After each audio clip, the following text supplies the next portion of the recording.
দেশের বিভিন্ন স্থানে বন্যার প্রভাব পড়েছে নিত্যপণ্যের বাজারে। গেল কয়েকদিনের ব্যবধানে দাম বেড়েছে প্রায় সব ধরনের শাকসবজির।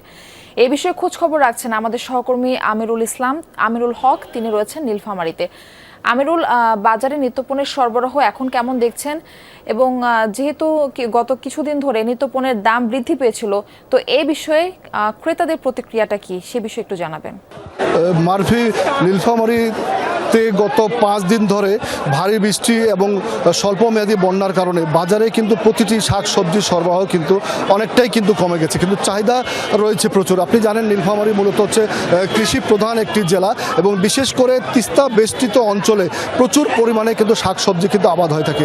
এবং আমরা দেখেছি তিস্তাতে ডালিয়া পয়েন্টে রয়েছে উজানে ভারী বৃষ্টি এবং পাহাড়ি ঢলের কারণে পঞ্চমবারের মতো কিন্তু গত সোমবারে কিন্তু বিপদসীমার উপর 10 সেন্টিমিটার উপর দিয়ে কিন্তু পানি প্রবাহিত হয়েছিল। এই কারণে বিশেষ করে এই অঞ্চলের মানুষ, কৃষক যারা রয়েছেন, তারা তাদের উৎপাদিত ফসল কিন্তু ঘরে তুলতে পারেননি। এই কারণে দেখা গেছে যে বাজারে কিন্তু সবজি সরবরাহ কিন্তু কমে যাওয়ার কারণে কেজি প্রতিটি সবজির দাম বেড়েছে 5 থেকে 15 টাকা পর্যন্ত। আজকে যদি আপনাকে ছোট্ট করে আজকে সবজির দাম যদি আপনাকে বলি, সেক্ষেত্রে পটল বিক্রি হচ্ছে 25 থেকে 30 টাকা কেজি। এখানে কেজি দরে দাম বেড়েছে 5 টাকা পর্যন্ত। করলা বিক্রি হচ্ছে 35 থেকে 50 টাকা পর্যন্ত, 40 টাকা পর্যন্ত। এখানে 10 টাকা কেজি প্রতি বেড়েছে।